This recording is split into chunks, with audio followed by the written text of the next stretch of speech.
Article by Russian President Vladimir Putin on the historical unity of Russians and Ukrainians. During the recent direct line, when I was asked about Russian-Ukrainian relations, I said that Russians and Ukrainians were one people, a single whole.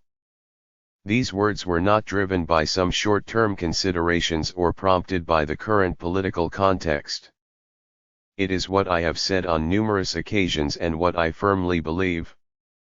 I therefore feel it necessary to explain my position in detail and share my assessments of today's situation. First of all, I would like to emphasize that the wall that has emerged in recent years between Russia and Ukraine, between the parts of what is essentially the same historical and spiritual space, to my mind is our great common misfortune and tragedy. These are, first and foremost, the consequences of our own mistakes made at different periods of time. But these are also the result of deliberate efforts by those forces that have always sought to undermine our unity. The formula they apply has been known from time immemorial: divide and rule. There is nothing new here. Hence the attempts to play on the national question and sow discord among people, the overarching goal being to divide and then to pit the parts of a single people against one another. To have a better understanding of the present and look into the future, we need to turn to history. Certainly, it is impossible to cover in this article all the developments that have taken place over more than 1,000 years. But I will focus on the key, pivotal moments that are important for us to remember, both in Russia and Ukraine. Russians, Ukrainians, and Belarusians are all descendants of ancient Rus, which was the largest state in Europe. Slavic and other tribes across the vast territory, from Ladoga, Novgorod, and Pskov to Kiev and Chernigov, were bound together by one language, economic ties, the rule of the princes of the Rurik dynasty, and, after the baptism of Rus, the Orthodox faith. The spiritual choice made by Saint Vladimir, who was both Prince of Novgorod and Grand Prince of Kiev, still largely determines our affinity today. The throne of Kiev held a dominant position in ancient Rus. This had been the custom since the late 9th century. The tale of bygone years captured for posterity the words of Oleg the prophet about Kiev: "Let it be the mother of all Russian cities." Later, like other European states of that time, ancient Rus faced a decline of central rule and fragmentation.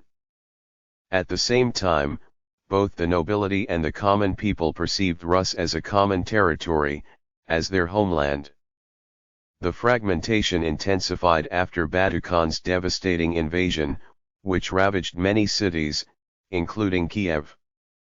The northeastern part of Rus fell under the control of the Golden Horde but retained limited sovereignty.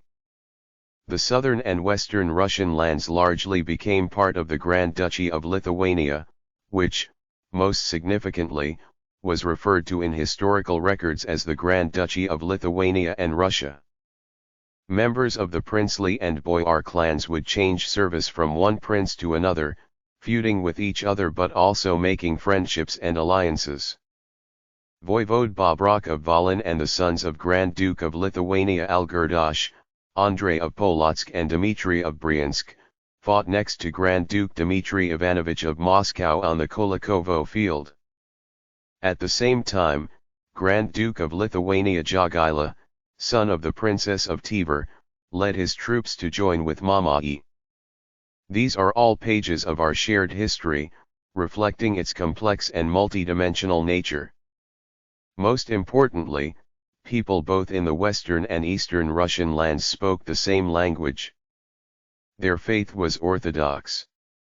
Up to the middle of the 15th century, the unified church government remained in place. At a new stage of historical development, both Lithuanian Rus and Moscow Rus could have become the points of attraction and consolidation of the territories of ancient Rus. It so happened that Moscow became the center of reunification, continuing the tradition of ancient Russian statehood.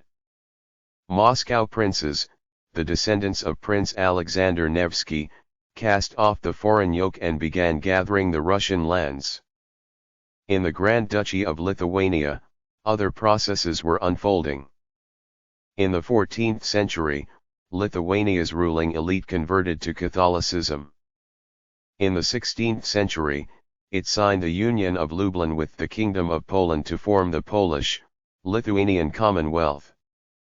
The Polish Catholic nobility received considerable land holdings and privileges in the territory of Rus. In accordance with the 1596 Union of Brest, part of the Western Russian Orthodox clergy submitted to the authority of the Pope.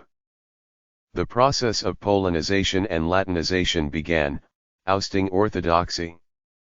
As a consequence, in the 16th, 17th centuries, the liberation movement of the Orthodox population was gaining strength in the Dnieper region. The events during the times of Hetman Bogdan Khmelnytsky became a turning point. His supporters struggled for autonomy from the Polish-Lithuanian Commonwealth. In its 1649 appeal to the King of the Polish-Lithuanian Commonwealth, the Zaporizhian host demanded that the rights of the Russian Orthodox population be respected, that the voivode of Kiev be Russian and of Greek faith, and that the persecution of the churches of God be stopped. But the Cossacks were not heard. Bogdan Khmelnytsky then made appeals to Moscow, which were considered by the Zemsky Sobor. On October 1, 1653, members of the supreme representative body of the Russian state decided to support their brothers in faith and take them under patronage. In January 1654, the Pereyaslav Council confirmed that decision. Subsequently, the ambassadors of Bogdan Khmelnytsky and Moscow visited dozens of cities, including Kiev, whose population swore allegiance to the Russian Tsar. Incidentally, nothing of the kind happened at the conclusion of the Union of Lublin. In a letter to Moscow in 1654, Bogdan Khmelnytsky thanked Tsar Alexei Mikhailovich for taking the whole Zaporizhian host and the whole Russian Orthodox world under the strong and high hand of the Tsar. It means that, in their appeals to both the Polish king and the Russian Tsar, the Cossacks referred to and defined themselves as Russian Orthodox people. Over the course of the protracted war between the Russian state and the Polish-Lithuanian Commonwealth, some of the hetmans, successors of Bogdan Khmelnytsky, would detach themselves from Moscow or seek support from Sweden, Poland, or Turkey. But, again, for the people, that was a war of liberation. It ended with the Truce of Androsovo in 1667. The final outcome was sealed by the Treaty of Perpetual Peace in 1686. The Russian state incorporated the city of Kiev and the lands on the left bank of the Dnieper River, including Poltava region, Chernigov region, and Zaporozhye. Their inhabitants were reunited with the main part of the Russian Orthodox people. These territories were referred to as Malorossia. The name Ukraine was used more often in the meaning of the Old Russian word Okraina, which is found in written sources from the 12th century, referring to various border territories.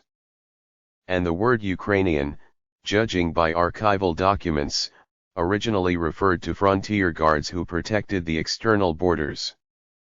On the right bank, which remained under the Polish-Lithuanian Commonwealth, the old orders were restored, and social and religious oppression intensified. On the contrary, the lands on the left bank, taken under the protection of the unified state, saw rapid development. People from the other bank of the Dnieper moved here en masse. They sought support from people who spoke the same language and had the same faith. During the Great Northern War with Sweden, the people in Malorossia were not faced with a choice of whom to side with. Only a small portion of the Cossacks supported Mazepa's rebellion. People of all orders and degrees considered themselves Russian and Orthodox. Cossack senior officers belonging to the nobility would reach the heights of political, diplomatic, and military careers in Russia. graduates of Kiev Mohyla Academy played a leading role in church life. This was also the case during the Hetmanate, an essentially autonomous state formation with a special internal structure, and later in the Russian Empire. Malorussians in many ways helped build a big common country, its statehood, culture, and science. They participated in the exploration and development of the Urals, Siberia, the Caucasus, and the Far East. Incidentally, during the Soviet period, natives of Ukraine held major, including the highest, posts in the leadership of the unified state. Suffice it to say that Nikita Khrushchev and Leonid Brezhnev, whose party biography was most closely associated with Ukraine, led the Communist Party of the Soviet Union for almost 30 years. In the second half of the 18th century, following the wars with the Ottoman Empire, Russia incorporated Crimea and the lands of the Black Sea region, which became known as Novorossiya. They were populated by people from all of the Russian provinces. After the partitions of the Polish-Lithuanian Commonwealth, the Russian Empire regained the western Old Russian lands, with the exception of Galicia and Transcarpathia, which became part of the Austrian, and later Austro-Hungarian, Empire. The incorporation of the western Russian lands into the single state was not merely the result of political and diplomatic decisions. It was underlain by the common faith, shared cultural traditions, and, I would like to emphasize it once again, language similarity. Thus, as early as the beginning of the 17th century, one of the hierarchs of the Uniate Church, Joseph Ruski, communicated to Rome that people in Muscovia called Russians from the Polish-Lithuanian Commonwealth their brothers, that their written language was absolutely identical, and differences in the vernacular were insignificant. He drew an analogy with the residents of Rome and Bergamo. These are, as we know, the center and the north of modern Italy. Many centuries of fragmentation and living within different states naturally brought about regional language peculiarities, resulting in the emergence of dialects. The vernacular enriched the literary language. Ivan Kotlyarevsky, Grigory Skovoroda, and Taras Shevchenko played a huge role here. Their works are our common literary and cultural heritage. Taras Shevchenko wrote poetry in the Ukrainian language, and prose mainly in Russian. The books of Nikolai Gogol, a Russian patriot and native of Poltavshkina, are written in Russian, bristling with Malorussian folk sayings and motifs. How can this heritage be divided between Russia and Ukraine? And why do it? The southwestern lands of the Russian Empire, Malorussia and Novorossiya, and the Crimea developed as ethnically and religiously diverse entities. Crimean Tatars, Armenians, Greeks, Jews, Karaites, Krimchaks, Bulgarians, Poles, Serbs, Germans, and other peoples lived here. They all preserved their faith, traditions, and customs. I am not going to idealize anything. We do know there were the value of circular of 1863 and then the EMS ukaz of 1876, which restricted the publication and importation of religious and socio-political literature in the Ukrainian language. But it is important to be mindful of the historical context. These decisions were taken against the backdrop of dramatic events in Poland and the desire of the leaders of the Polish national movement to exploit the Ukrainian issue to their own advantage. I should add that works of fiction, books of Ukrainian poetry and folk songs continued to be published. There is objective evidence that the Russian Empire was witnessing an active process of development of the Malorussian cultural identity within the greater Russian nation, which united the Velikorussians, the Malorussians, and the Belarusians. At the same time, the idea of Ukrainian people as a nation separate from the Russians started to form and gain ground among the Polish elite and a part of the Malorussian intelligentsia. Since there was no historical basis, and could not have been any, conclusions were substantiated by all sorts of concoctions, which went as far as to claim that the Ukrainians are the true Slavs and the Russians, the Muscovites, are not. Such hypotheses became increasingly used for political purposes as a tool of rivalry between European states. Since the late 19th century, the Austro-Hungarian authorities had latched onto this narrative, using it as a counterbalance to the Polish national movement and pro-Muscovite sentiments in Galicia. During World War I, Vienna played a role in the formation of the so-called Legion of Ukrainian Sich Riflemen. Galicians suspected of sympathies with Orthodox Christianity and Russia were subjected to brutal repression and thrown into the concentration camps of Thalerhof and Terezin. Further developments had to do with the collapse of European empires, the fierce civil war that broke out across the vast territory of the former Russian Empire, and foreign intervention. After the February Revolution, in March 1917, the Central Rada was established in Kiev, intended to become the organ of supreme power.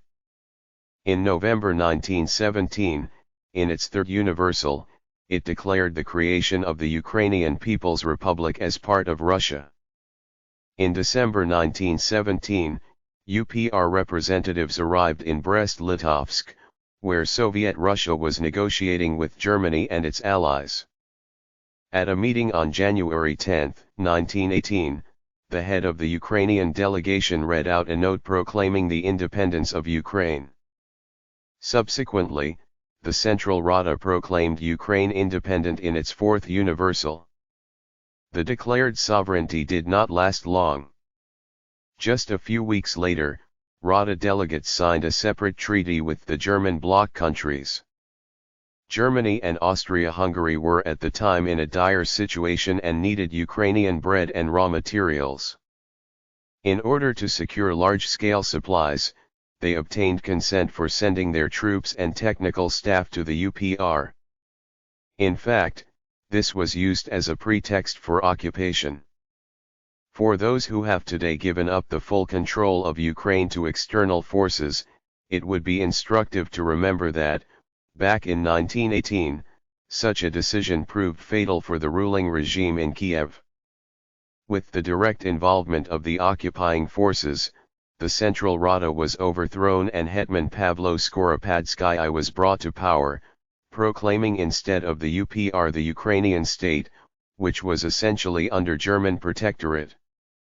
In November 1918, following the revolutionary events in Germany and Austria-Hungary, Pavlo Skoropadsky, who had lost the support of German bayonets, took a different course, declaring that Ukraine is to take the lead in the formation of an all-Russian federation. However, the regime was soon changed again. It was now the time of the so-called Directorate. In autumn 1918, Ukrainian nationalists proclaimed the West Ukrainian People's Republic and, in January 1919, announced its unification with the Ukrainian People's Republic. In July 1919, Ukrainian forces were crushed by Polish troops, and the territory of the former WUPR came under the Polish rule. In April 1920, Szymon Petliura concluded secret conventions on behalf of the UPR Directorate, giving up, in exchange for military support, Galicia and Western Volhynia lands to Poland. In May 1920, Petliurites entered Kiev in a convoy of Polish military units. But not for long. As early as November 1920, following a truce between Poland and Soviet Russia, the remnants of Petliura's forces surrendered to those same Poles. The example of the UPR shows that different kinds of quasi-state formations that emerged across the former Russian Empire at the time of the Civil War and turbulence were inherently unstable. Nationalists sought to create their own independent states, while leaders of the White Movement advocated indivisible Russia. Many of the republics established by the Bolsheviks' supporters did not see themselves outside Russia either. Nevertheless, Bolshevik party leaders sometimes basically drove them out of Soviet Russia for various reasons. Thus, in early 1918, the Donetsk Krivoy Rog Soviet Republic was proclaimed and asked Moscow to incorporate it into Soviet Russia. This was met with a refusal. During a meeting with the republic's leaders, Vladimir Lenin insisted that they act as part of Soviet Ukraine. On March 15, 1918, the Central Committee of the Russian Communist Party directly ordered that delegates be sent to the Ukrainian Congress of Soviets, including from the Donetsk Basin, and that one government for all of Ukraine be created at the Congress. The territories of the Donetsk Krivoy Rog Soviet Republic later formed most of the regions of southeastern Ukraine. Under the 1921 Treaty of Riga, concluded between the Russian SFSR, the Ukrainian SSR and Poland, the western lands of the former Russian Empire were ceded to Poland. In the interwar period, the Polish government pursued an active resettlement policy, seeking to change the ethnic composition of the eastern borderlands, the Polish name for what is now western Ukraine, western Belarus, and parts of Lithuania. The areas were subjected to harsh Polonization, local culture and traditions suppressed. Later, during World War II, radical groups of Ukrainian nationalists used this as a pretext for terror not only against Polish, but also against Jewish and Russian populations. In 1922, when the USSR was created, with the Ukrainian Soviet Socialist Republic becoming one of its founders, a rather fierce debate among the Bolshevik leaders resulted in the implementation of Lenin's plan to form a union state as a federation of equal republics. The right for the republics to freely secede from the Union was included in the text of the Declaration on the Creation of the Union of Soviet Socialist Republics and, subsequently, in the 1924 USSR Constitution. By doing so, the authors planted in the foundation of our statehood the most dangerous time bomb, which exploded the moment the safety mechanism provided by the leading role of the CPSU was gone, the party itself collapsing from within. A parade of sovereignties followed. On December 8, 1991, the so-called Belove Agreement on the creation of the Commonwealth of Independent States was signed, stating that the USSR as a subject of international law and a geopolitical reality no longer existed. By the way, Ukraine never signed or ratified the CIS Charter adopted back in 1993. In the 1920s to 1930s, the Bolsheviks actively promoted the localization policy, which took the form of Ukrainization in the Ukrainian SSR. Symbolically, as part of this policy and with consent of the Soviet authorities, Mikhail Grushevsky, former chairman of Central Rada, one of the ideologists of Ukrainian nationalism, who at a certain period of time had been supported by Austria-Hungary, was returned to the USSR and was elected member of the Academy of Sciences. The localization policy undoubtedly played a major role in the development and consolidation of the Ukrainian culture, language, and identity.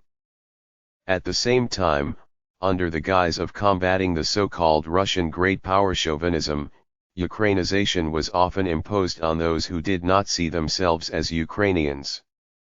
This Soviet national policy secured at the state level the provision on three separate Slavic peoples, Russian, Ukrainian, and Belarusian, instead of the large Russian nation, a triune people comprising Velikorussians, Malorussians, and Belarusians. In 1939, the USSR regained the lands earlier seized by Poland. A major portion of these became part of the Soviet Ukraine. In 1940, the Ukrainian SSR incorporated part of Bessarabia, which had been occupied by Romania since 1918, as well as northern Bukovina. In 1948, Zmayanit Island in the Black Sea became part of Ukraine. In 1954, the Crimean region of the RSFSR was given to the Ukrainian SSR, in gross violation of legal norms that were in force at the time. I would like to dwell on the destiny of Carpathian Ruthenia, which became part of Czechoslovakia following the breakup of Austria-Hungary. Russians made up a considerable share of local population.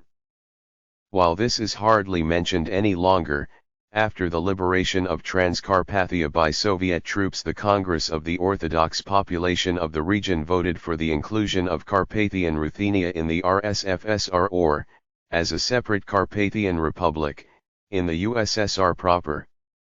Yet the choice of people was ignored. In summer 1945, the historical act of the reunification of Carpathian Ukraine with its ancient motherland, Ukraine, as the Pravda newspaper put it, was announced.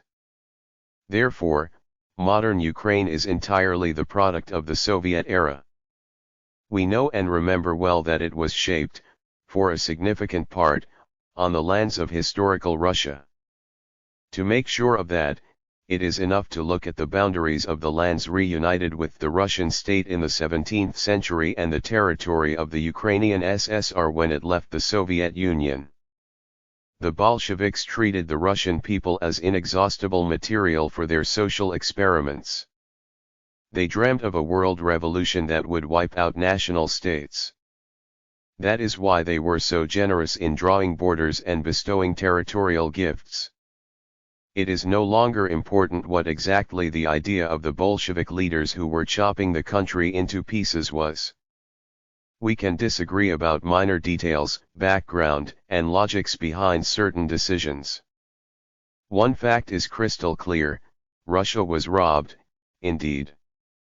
When working on this article, I relied on open-source documents that contain well-known facts rather than on some secret records.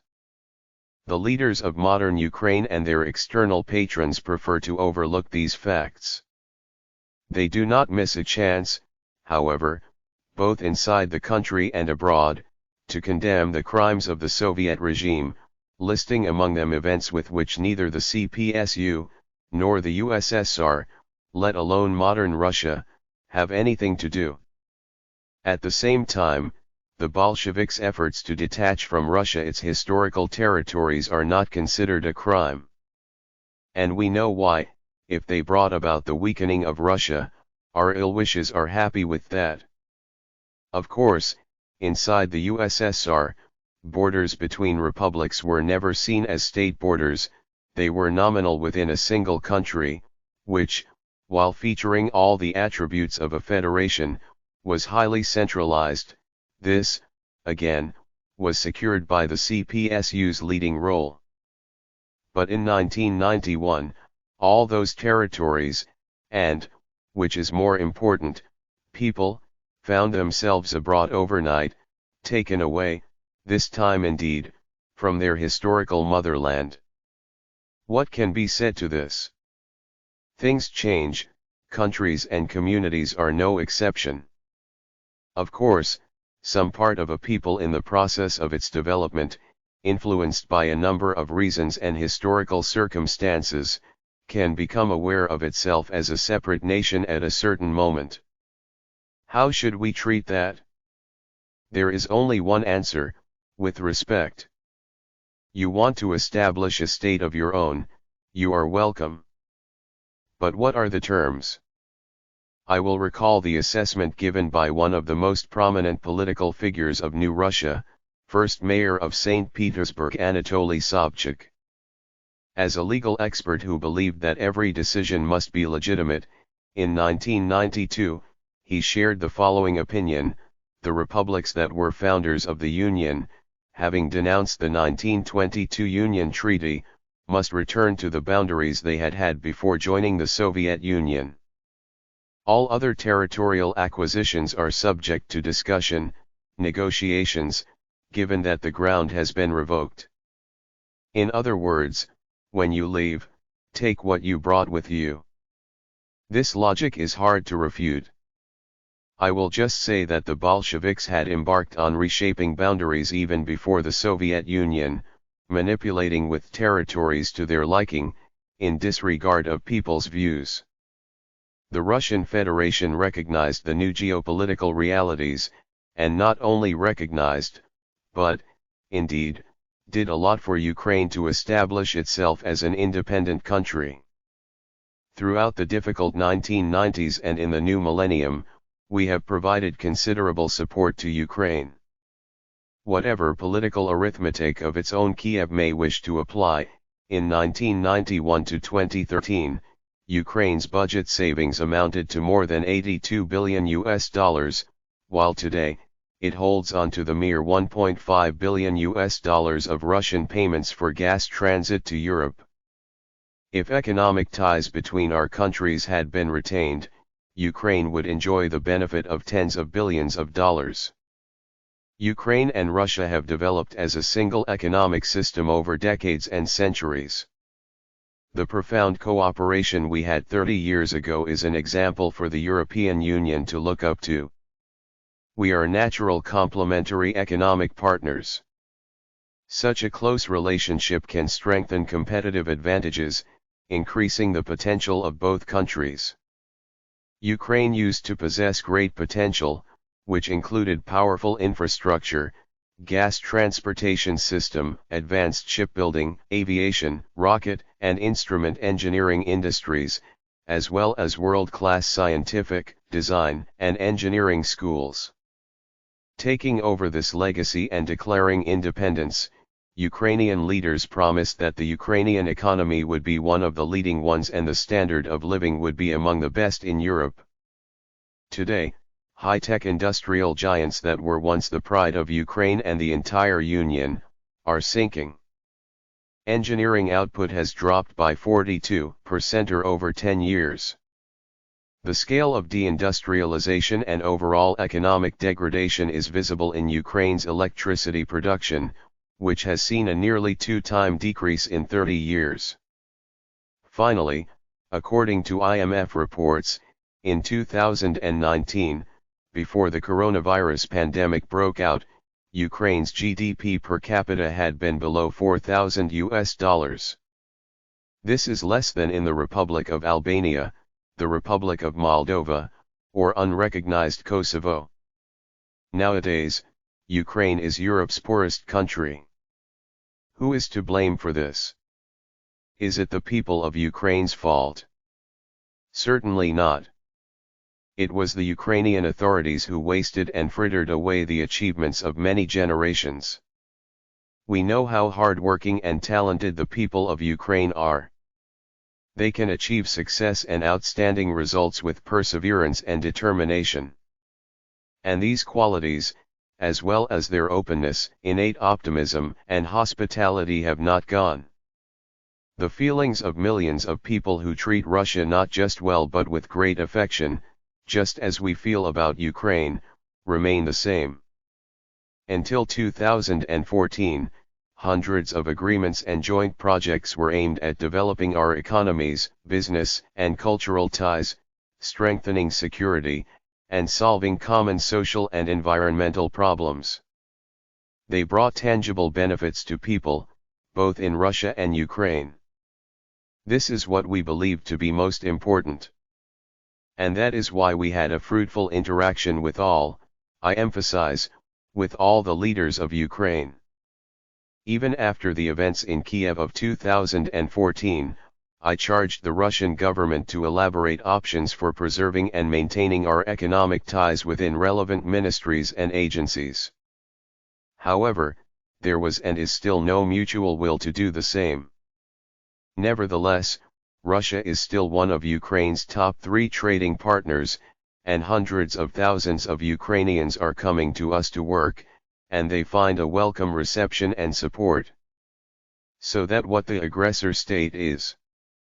When the USSR collapsed, many people in Russia and Ukraine sincerely believed and assumed that our close cultural, spiritual, and economic ties would certainly last, as would the commonality of our people, who had always had a sense of unity at their core. However, events, at first gradually, and then more rapidly, started to move in a different direction. In essence, Ukraine's ruling circles decided to justify their country's independence through the denial of its past, however, except for border issues.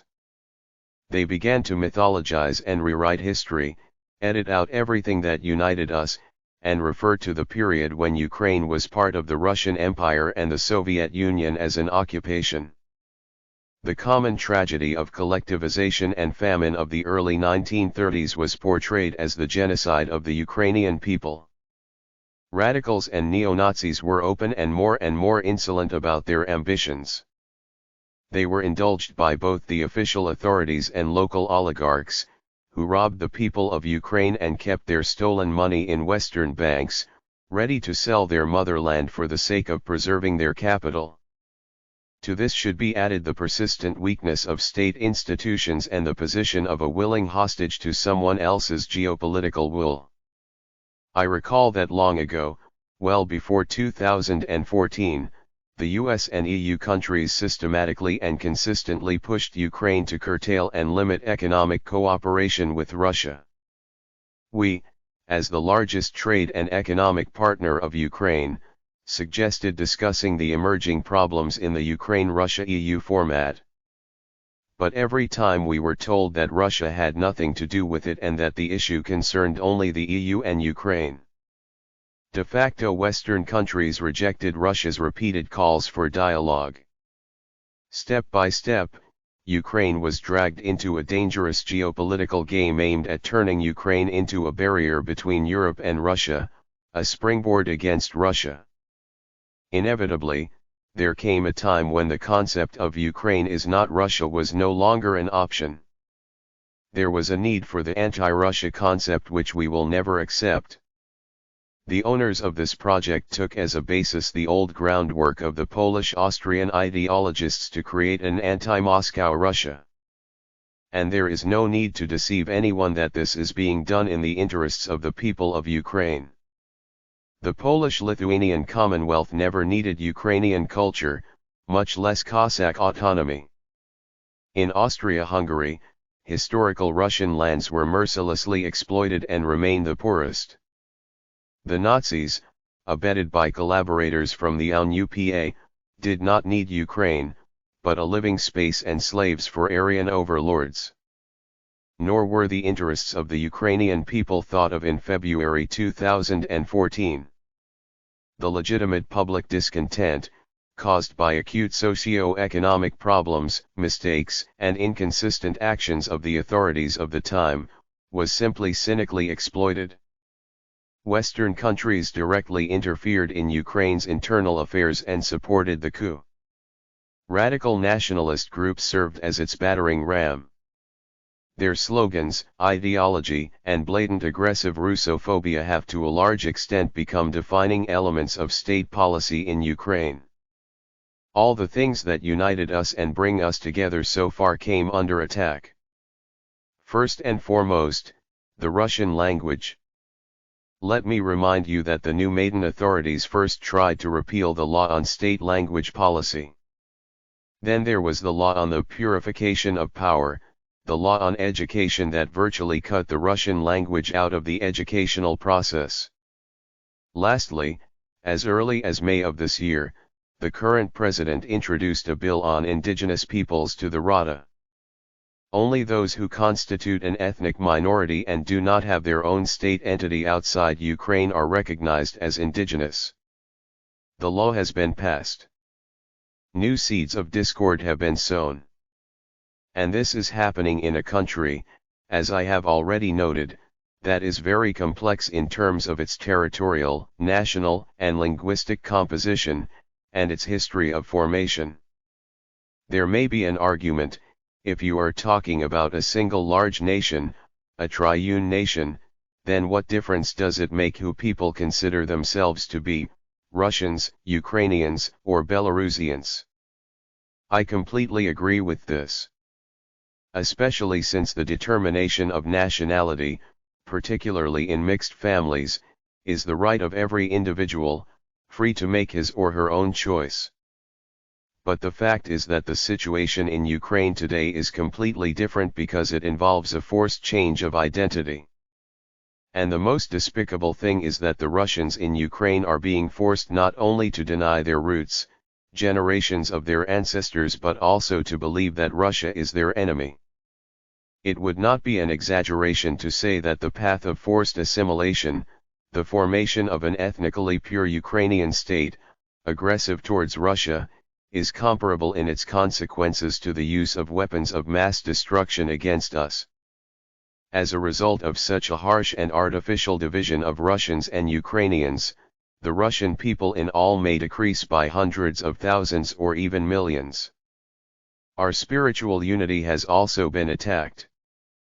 As in the days of the Grand Duchy of Lithuania, a new ecclesiastical has been initiated. The secular authorities, making no secret of their political aims, have blatantly interfered in church life and brought things to a split, to the seizure of churches, the beating of priests and monks.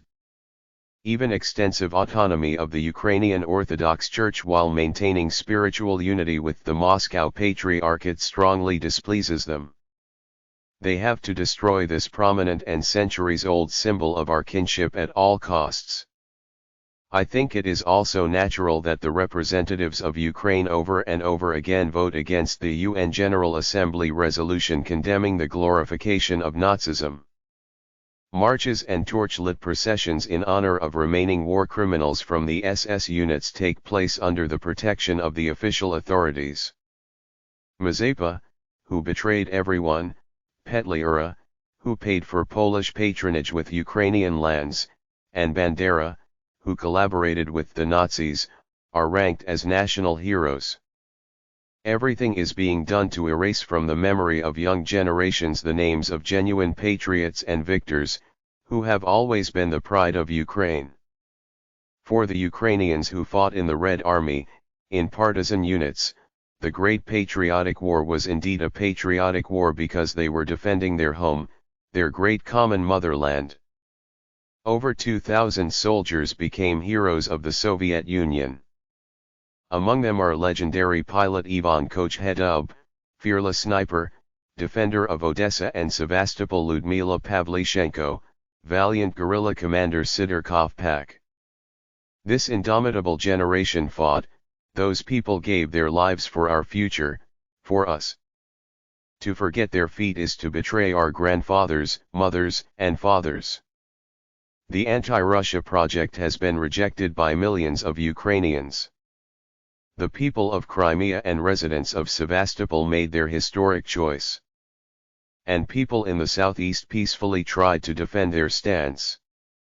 Yet, all of them, including children, were labeled as separatists and terrorists. They were threatened with ethnic cleansing and the use of military force. And the residents of Donetsk and Lugansk took up arms to defend their home, their language, and their lives. Were they left any other choice after the riots that swept through the cities of Ukraine, after the horror and tragedy of May 2, 2014 in Odessa where Ukrainian neo-Nazis burned people alive making a new Katyn out of it?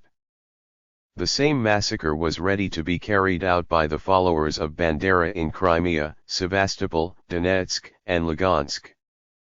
Even now they do not abandon such plans. They are biding their time. But their time will not come. The coup d'état and the subsequent actions of the Kiev authorities inevitably provoked confrontation and civil war. The UN High Commissioner for Human Rights estimates that the total number of victims in the conflict in Donbas has exceeded 13,000. Among them are the elderly and children. These are terrible, irreparable losses. Russia has done everything to stop fratricide. The Minsk agreements aimed at a peaceful settlement of the conflict in Donbas have been concluded. I am convinced that they still have no alternative. In any case, no one has withdrawn their signatures from the Minsk package of measures or from the relevant statements by the leaders of the Normandy format countries. No one has initiated a review of the United Nations Security Council resolution of February 17, 2015. During official negotiations, especially after being reined in by Western partners, Ukraine's representatives regularly declare their full adherence to the Minsk agreements, but are in fact guided by a position of unacceptability. They do not intend to seriously discuss either the special status of Donbas or safeguards for the people living there. They prefer to exploit the image of the victim of external aggression and peddle Russophobia. They arrange bloody provocations in Donbas. In short, they attract the attention of external patrons and masters by all means. Apparently, and I am becoming more and more convinced of this, Kiev simply does not need Donbas. Why? Because, firstly, the inhabitants of these regions will never accept the order that they have tried and are trying to impose by force, blockade, and threats. And secondly, the outcome of both Minsk I and Minsk II, which give a real chance to peacefully restore the territorial integrity of Ukraine by coming to an agreement directly with the DPR and LPR with Russia, Germany, and France as mediators, contradicts the entire logic of the anti-Russia project.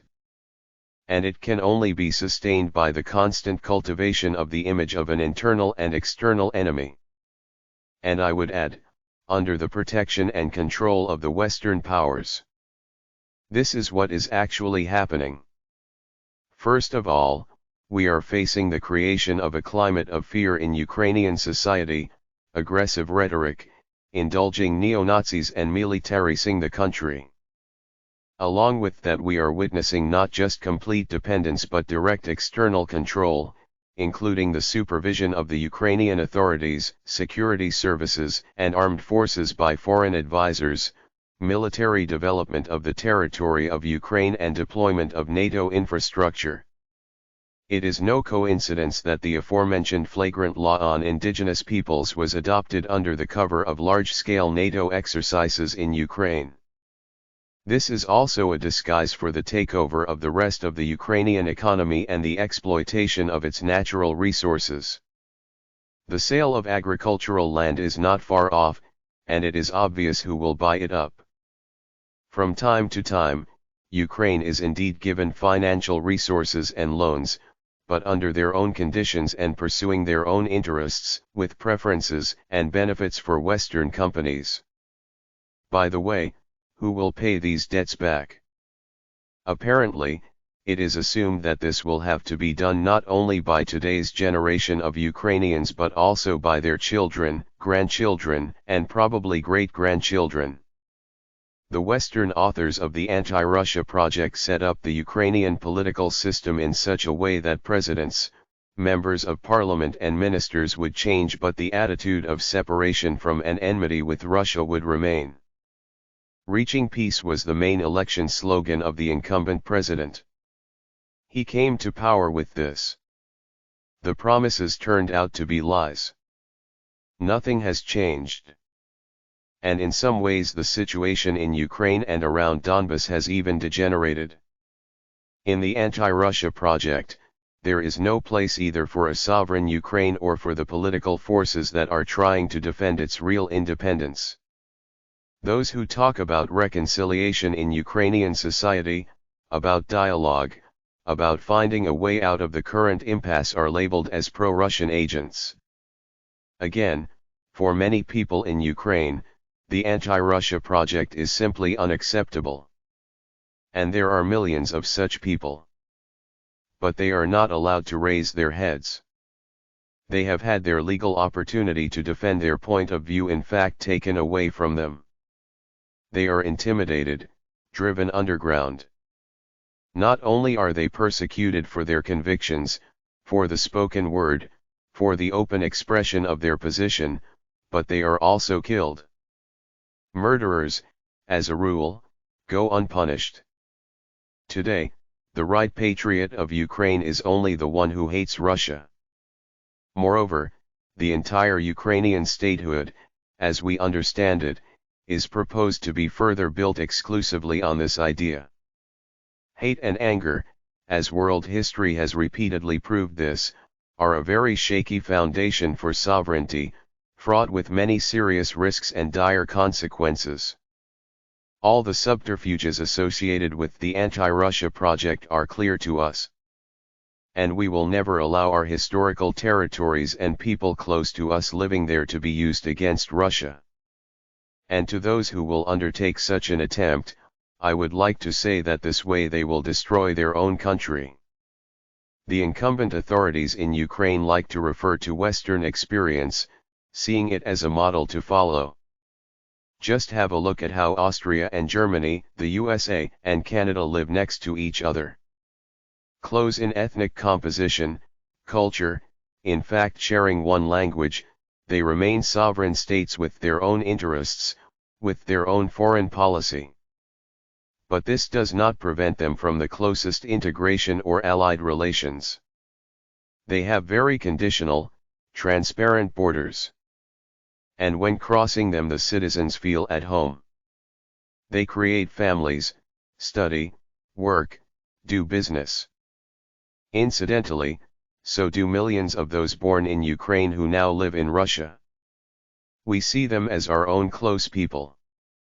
Russia is open to dialogue with Ukraine and ready to discuss the most complex issues. But it is important for us to understand that our partner is defending its national interests but not serving someone else's, and is not a tool in someone else's hands to fight against us. We respect the Ukrainian language and traditions.